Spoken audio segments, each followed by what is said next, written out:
Before we get into another episode of the Jude 3 Project podcast, we want to say thank you to all our listeners. We appreciate your prayers, support, and encouragement. We also want to send a special thanks to our monthly financial partners. We could not do what we do without you. We have been able to equip college students at historically Black colleges and universities and facilitate seminars for pastors and leaders because of your financial support. If the Jude 3 Project has been a blessing to you, please consider becoming a monthly partner. No gift is too small or large, whether you give one time or monthly. We appreciate it. You can give online at jude3project.com by hitting the donate button, or by mail by sending your gift to Jude 3 Project at P.O. Box 26206, Jacksonville, Florida 32226. Thanks again. Now let's join the Jude 3 Project podcast. Enjoy.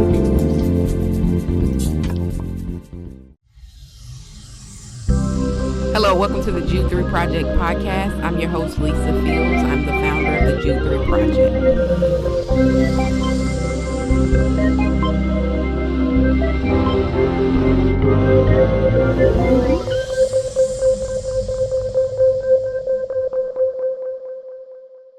Well, thank you for listening to another episode of the Jude 3 Project podcast. As always, I'm your host, Lisa Fields, the founder of the Jude 3 Project. And today I'm joined by a very special guest, Dr. John Tyson. Welcome, Dr. Tyson. Thank you, Lisa. Welcome to you as well. Awesome. Thanks for agreeing to be on the podcast with me today. For those who don't know who you are, can you just give a little bit of background? Okay, sure. I'm professor of church history at Colgate Rochester Crozier Divinity School, where I teach pretty much most of the church history courses. I've been there for about 10 years. I'm a United Methodist minister, and before I taught at Colgate Rochester Crozier Divinity School, I taught undergraduates for about 30 years. So I've been teaching about the Christian church and her history and our faith for quite a long time, and also pastoring along the side. I have just recently left two small United Methodist churches that I was also pastoring while I was teaching. Just got out of the hospital on June 26th, so I'm happy to be up and be around again, after having major surgery. Awesome. Well, glad to hear everything went well with your surgery and that you had an opportunity to talk with us today. And we want to talk about your book on Athanasius. As I told you off air, one of the major pushbacks we get here at the Jude 3 Project is that Christianity is the white man's religion. And while we've done several episodes on just explaining and doing an overview on the early church fathers that were African, we haven't really delved deep into them specifically and devoting shows to those. So when I saw your book and I saw you were at Dr. McMickle's school, I thought it would be cool to bring you on, and I thought it'd be cool to just talk about Athanasius and his life. What was your motivation for writing this book? Well, that's a good question, Lisa, because as you know, nobody takes on a big job without reason, correct? Yes. And in this case, I had several reasons. The one was because I've always felt that Athanasius was a pivotal person in the development of our Christian faith, because he was one of the people who encouraged us to come to a concrete understanding of what it means to say that Jesus Christ was both God and a human being at the same time, and not to give up on either side of that, you see. Mm-hmm. And he did that under very difficult situations in which he endured political persecution and social persecution for standing up for that belief that Jesus was both God and man. And it's very difficult sometimes to hand someone a book that tells the story in a succinct and readable way. I mean, Athanasius has been studied by many people down through the years, and there's been many, many good things written about him. But many of them are, how would you say, very high-flying. They're not, if you will, an introduction, and they're not a summary. And I was looking for a book that I could hand an undergraduate or a pastor or a divinity school student to say, I think this will make sense to you if you read it, that kind of thing. And I wasn't finding a book like that, so I decided to write one. And I have to say there's always a subtext to a text. And for me, it's very important for us, particularly in the West, to realize the role that African people played in the formation and the shaping of early Christianity at absolutely crucial time in her early history. And so often, we, particularly North Americans, think that Christianity is kind of a urban North American thing, and it couldn't be any further from the truth. And Athanasius is kind of one of the people that really makes that point emphatic with the way he lived, the way he taught, the way he preached, and the way he wrote. Mm-hmm. That's awesome. So tell us a little bit about the life of Athanasius. If you could summarize his life, his early life, what led him to follow Christ, and what were the his major contributions to early Christianity? Okay. We're talking about way back in the Christian past, because we have to remind ourselves that Athanasius was born before the year 300. So he was way back there, nearly at the beginnings. Not quite at the beginnings, but very close to it. And so the paper trail is not really very good. There's not journals or letters or public documents to which we can go and find out a lot about him. So most of what we know about Athanasius, either he has to tell us, or the people who honestly often disagreed with him tell us about him. And then the third source, of course, is what we call the tradition of the church.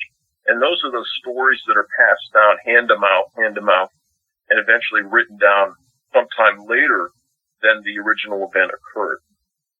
And so what I had to do to get at the early life of Athanasius was pick up little snippets that he told us about himself, a little bit of here and there of what his opponents said about him, often in derision, and then try to check that over against what we knew from historical facts, and then also then blend in some of these stories by later writers who profess to have known him and heard these stories about him.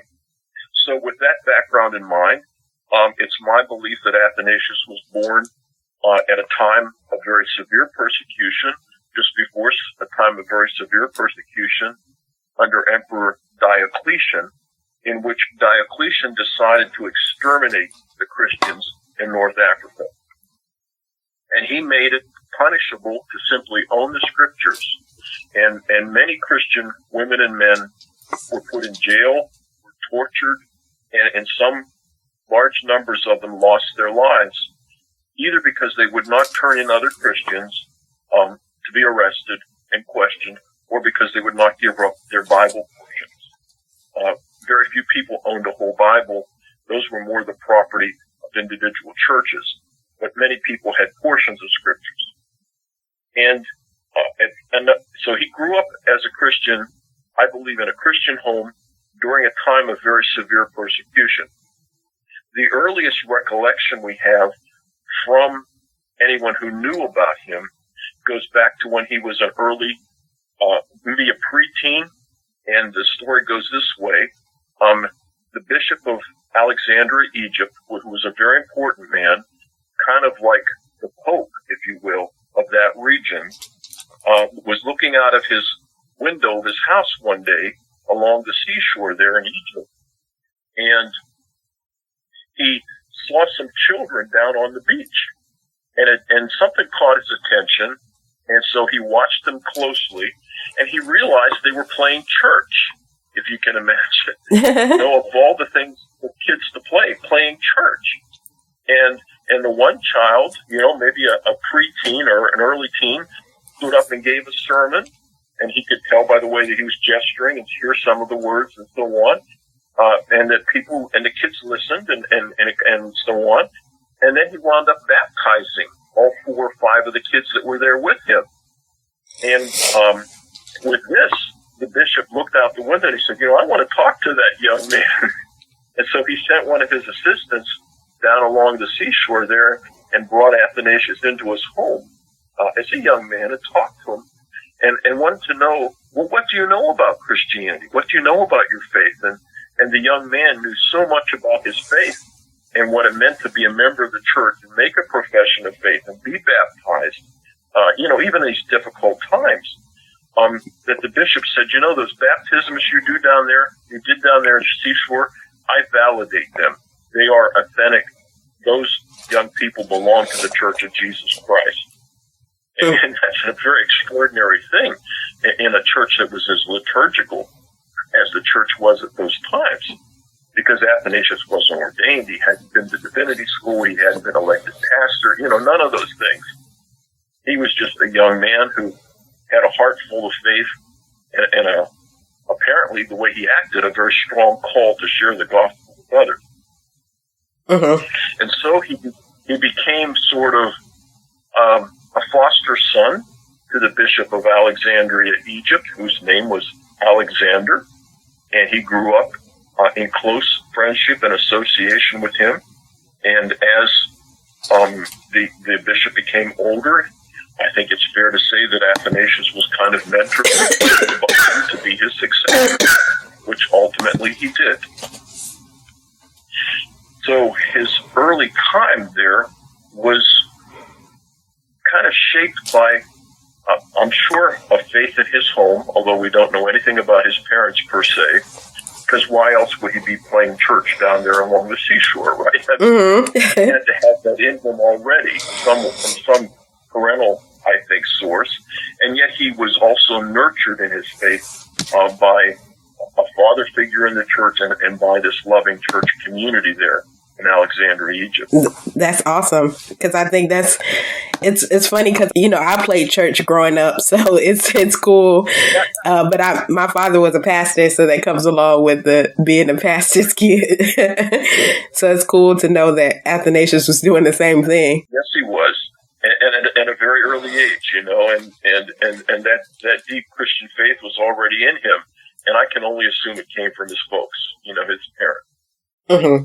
Now, what happened in terms of, what his contribution amounts to being, we kind of have to back up a little bit and remind ourselves that Athanasius and the folks there in Alexandria, Egypt, and other places were still in the process of working out what Christianity was going to look like. It wasn't a done deal, if you know what I'm saying. Mm-hmm. There had been no church councils, there had been no creeds, there had been no synods, there had been no associations of major churches. It was still kind of in flux. And in that kind of period of time, let's put it this way, there were a lot of opinions about what Christianity should look like. And some of them were more accurate than others. And some of the questions that were being brought up, were very foundational. Who is Jesus? What does it mean to believe in Jesus? What does it mean to say that Jesus was a man? What does it mean to say that Jesus was God? And if we say Jesus is God, how does he save us? And some basic questions like this were still being talked about. They hadn't, if you will, been decided in a kind of final way. I mean, you had your scriptures, but there's a lot in the scriptures, and not everybody is a great scholar in the scriptures. And so one of the things that happens is a person like Athanasius studies the scriptures intently so that he can feel confident in his own mind of the truthfulness of what he's telling others. And he became very convinced that the incarnation of our Lord Jesus Christ, and that means simply, as John says in the first part of his gospel, the Word becoming flesh and dwelling among us, mm-hmm. that the second person of the Trinity, God from before all time, became a human being. Now, we could make ourselves crazy trying to explain how that happened.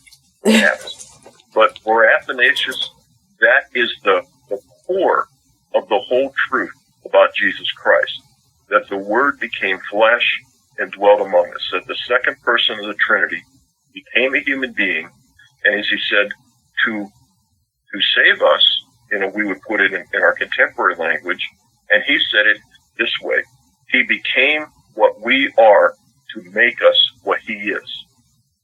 Mm-hmm. He became what we are to make us what he is. And so there's this restorative process that he hopes will happen to all human beings because of their faith in Jesus Christ.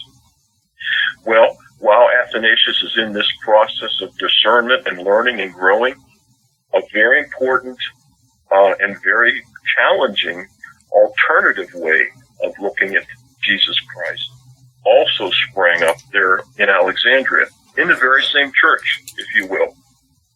And this came to be called Arianism. And it had at its creative basis the desire to speak about the oneness of God and the humanity of Jesus Christ. And Arius, who was a deacon, or rather a presbyter, not a bishop and not a deacon, but a presbyter, a local pastor in Alexandria, came to the conclusion that Jesus' divinity was not something completely opposite from his humanity, but was a kind of purification of his humanity. And so that phrase, the Word became flesh, for him didn't mean that the second person of the Trinity, who had been God from all time, became a human being. It meant that, well, somehow Jesus, who was a human being, became more godlike. And this had some traction among people in the early church because it brought Jesus a lot closer to us in terms of our human situation. He grew in grace. He grew in strength. He grew in power. He grew in spirituality. But Athanasius argued, yeah, but if you go at the divinity of Jesus in that way, you wind up losing something that's very important, his ability to save us from our sins. And he wasn't willing to give up that very God and very man understanding of Jesus Christ, however difficult it is to affirm that, because of the ramifications, the outcome, if you will, that he saw in the proposal that Arius and others were putting forth, namely that we have ultimately a human being who can challenge us to be like him, but cannot stand in our place before God as a sin offering, as a covering for the sins of all people, all time, forever. And so this was a very lively debate, as you might imagine. Mm-hmm. And as often takes place, particularly in the Christian past, debates in the church also have political ramifications. And this was certainly the case with this debate. I mean, if it was an inter-church argument, big deal. Over time, the church will come together and work it out. But what happened in the background of this was a pagan, a non-Christian man by the name of Constantine became emperor and took over the whole Roman Empire. And in the process of his conquering the Roman Empire in the year 318, he had a vision from God, which told him that if he would embrace Jesus Christ as his God, he would be successful in unifying the Roman Empire. Now, we do know that his mother was a Christian, so this idea didn't come completely out of left field. It was probably in his background as well. But he made that commitment. He took that risk, if you will, and he ordered all of his troops to print the name of the first two letters of Jesus' name in Greek, Tyro, on each of their shields as they marched into this hopeless battle. And they won a crushing victory. And he attributed that to their newfound faith in Christ. Well, to make a long story short, Emperor Constantine, when he became the emperor of the whole Mediterranean world, was also kind of a new Christian. And he expected Christianity and all Christians to get along with each other, that would be kind of the glue that would hold his empire together, by faith and goodwill. But he met a major problem, major interruption, when he found out that the Christians couldn't even agree as to who Jesus was. Was he God? Was he man? Was he both? And what does it mean to believe in him? And so that was a very big disappointment to him. And so he began to intervene in this debate all the way from Rome and then all the way from Constantinople. He sent letters and representatives to Alexandria in Egypt and urged them to work out this disagreement. And they couldn't. Arius wouldn't agree with the bishop, and the bishop wouldn't give in to him, and Athanasius wouldn't give in. And so they called a council in 325, and it was called the Council of Nicaea. And it was held at Nicaea in northwest Turkey. Some 310 bishops showed up, and their representatives from their church and their helpers, and they debated a number of important questions. But one of them was the question of, in what sense is Jesus God? In what sense is Jesus a human being? And it went on for days. And basically, eventually, Alexander's view, which was also Athanasius' view, that Jesus was both very God and very man, won the day. Arius would not give in. He had about 4 followers, other bishops who agreed with him, and they would not give in, and they were voted out of the church. And the church, in order to solidify its belief that Jesus was indeed the Word made flesh and come to earth to save us, wrote up a creed in order to, solidify and explain that point of view. Because creeds are always kind of a manifesto of what a church believes. Mm-hmm. And if they say, we believe, or I believe, that kind of thing. And so it's kind of an organized profession of faith, but it's also a teaching tool. Mm-hmm. And so that's the Nicene Creed. And that creed more or less summarizes what Athanasius and Alexander taught those years in Alexandria, Egypt. So every time and everywhere Christians and other people of faith read, study, or affirm the Nicene Creed, they're kind of agreeing with Athanasius. Now, you'd think that would be the end of it, wouldn't you? He's voted out of the church, and his followers are voted out of the church, and Constantine orders Christians to quit studying those books that say, those things about Jesus, and even offers to put people in prison if they do. So, he puts some teeth to it. And you'd think that would be the end of it. That would be the easy ending. Yeah, that would be the easy ending, wouldn't it? And nothing seems to come easy for the people of God sometimes. And so what happens is, about 4 years later, some of Arius' supporters tell Constantine, well, Arius has repented. He's willing to come back to the church now. And they draw up a little document that doesn't quite say that it agrees with what Athanasius and the Nicene Creed have put together, but it doesn't really disagree either. It's kind of weasel words, if you will. Mm-hmm. So he signs that, and Constantine accepts him back because he's much more interested in unity, because he's got this political agenda. He wants a unified Roman Empire with Christian faith as the foundation. And so he accepts Arius back, and he accepts the Arians back.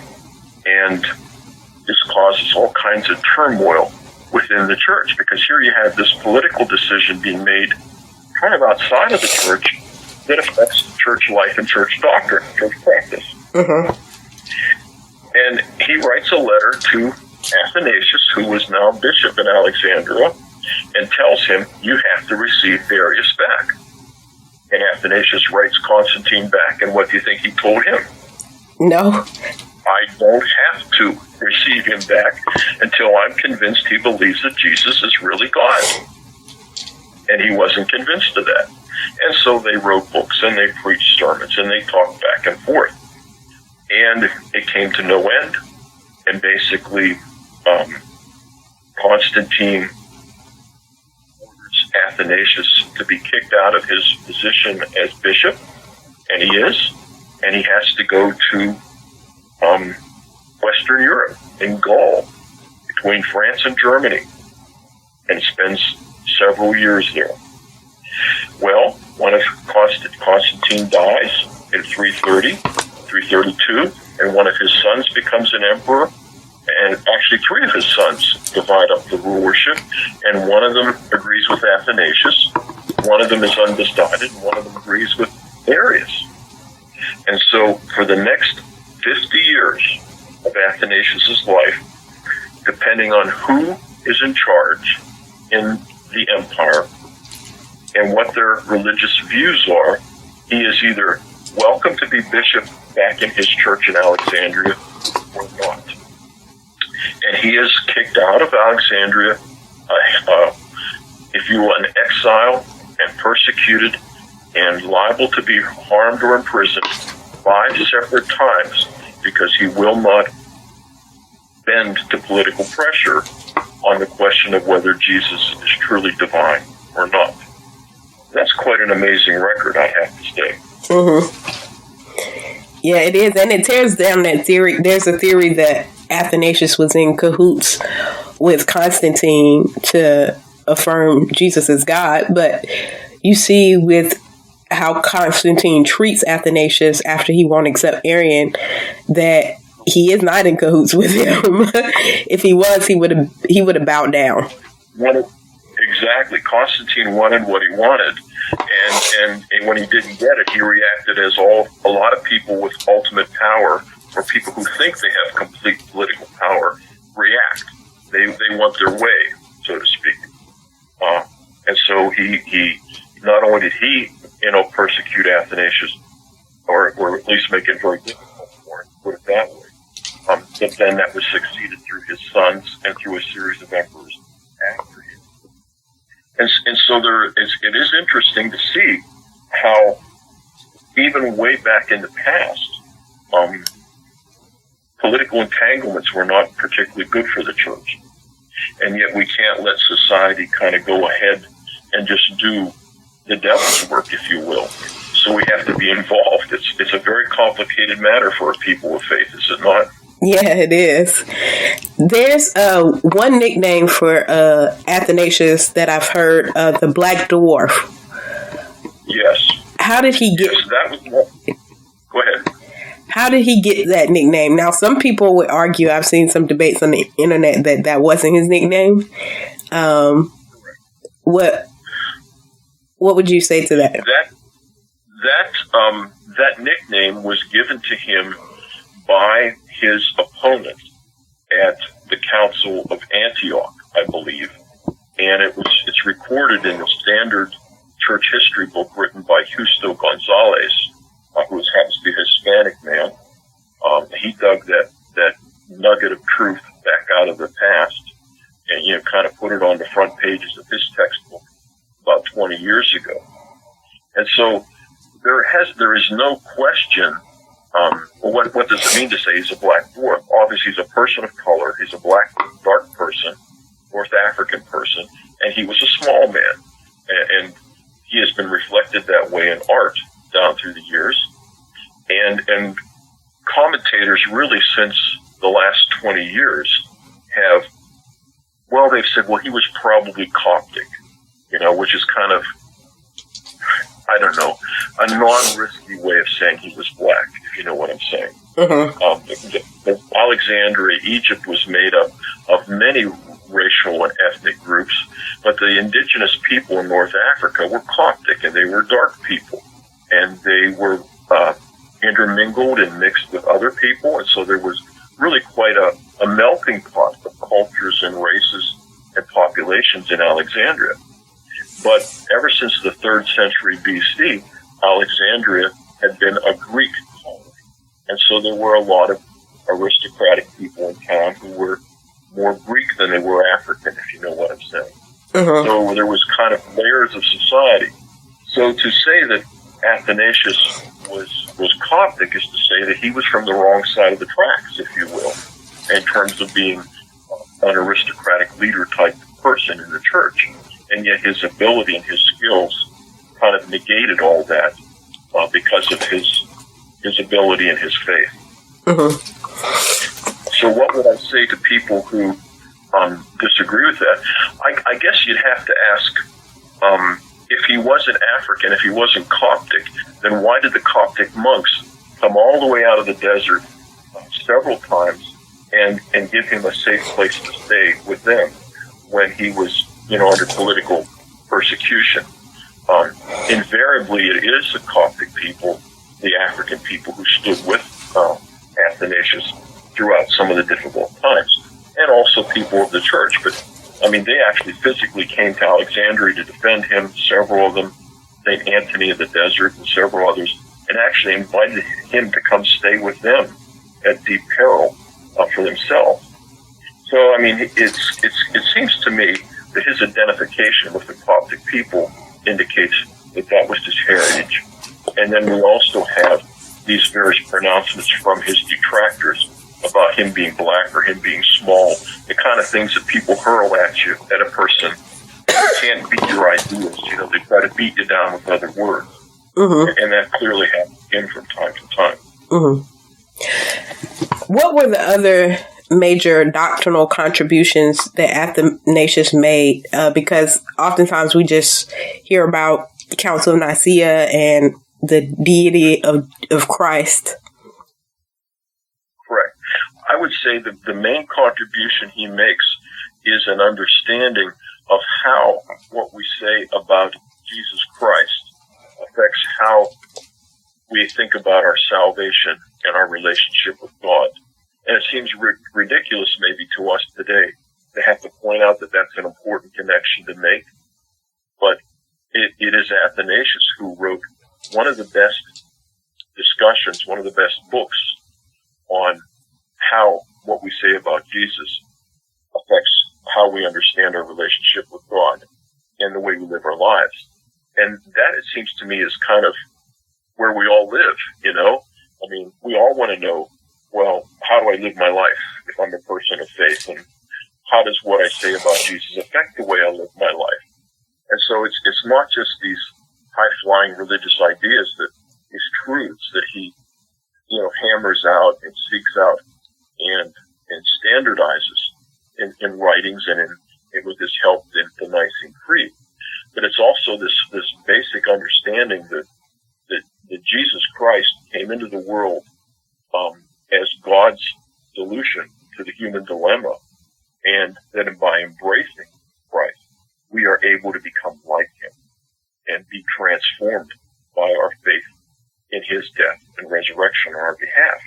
And in fact, we too not only participate in his holiness and become more and more like him in this life because of our faith and our commitment, but we actually can hope to be raised like him and be with God in the life to come.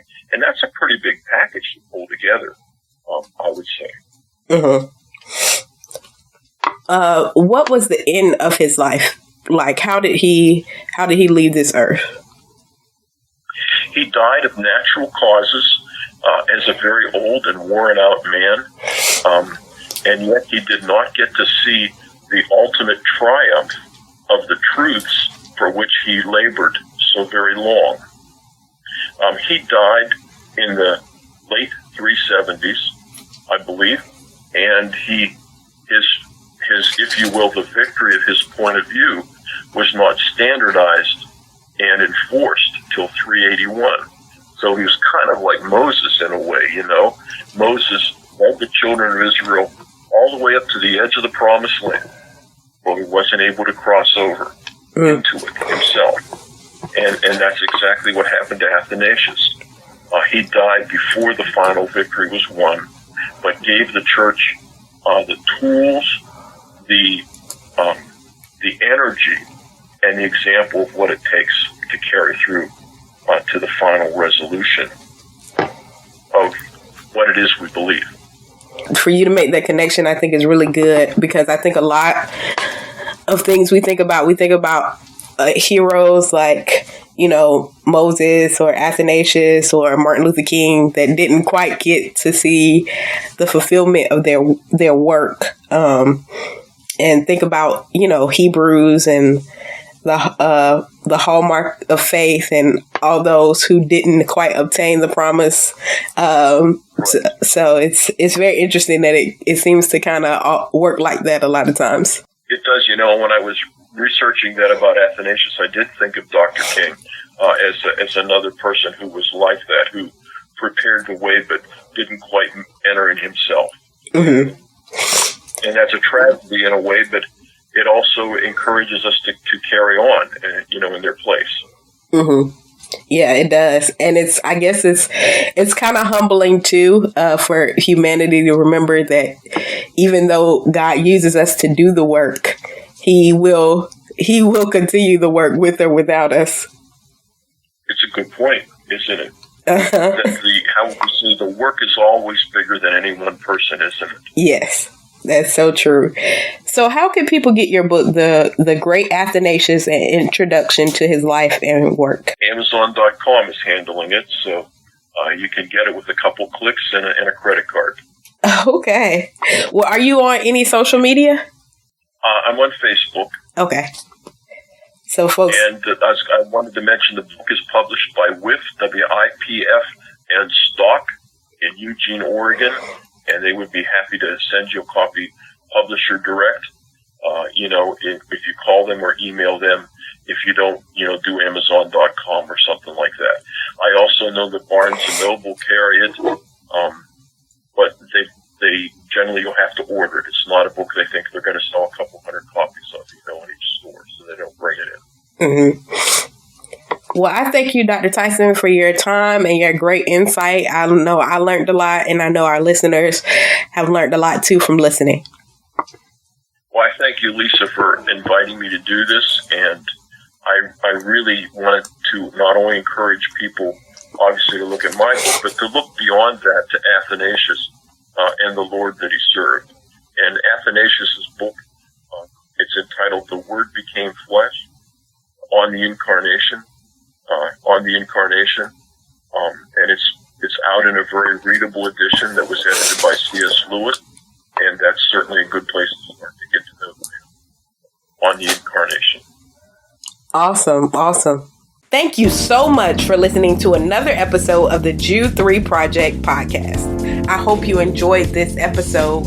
You can tune into all our past episodes at www.jude3project.com. You can subscribe on iTunes, Stitcher, Google Play. Remember not only to subscribe, but also rate us. That helps us to gauge how we're doing and how you're enjoying the show, and it gives other listeners some ideas about the show as well. So thank you so much for tuning in. Also, remember we have our Bible engagement app in partnership with Back to the Bible to help you get better engaged in the Bible every single day. You take a survey, it assesses your strengths and weaknesses and sends you Bible verses based on those. So it's a great app. You can download the app by searching in your App Store or Google Play, searching Jude 3 Project, and it'll be right there for you. So thank you again. Remember, if you would like to become a monthly partner or a one-time giver, you can do so on our website or by mail. Just go to jude3project.com, hit that donate tab, and you'll see the option to mail in a gift or give online. We appreciate you, and I'm so thankful for you. God bless, and remember, here at the Jude 3 Project, we're helping you to know what you believe and why you believe it.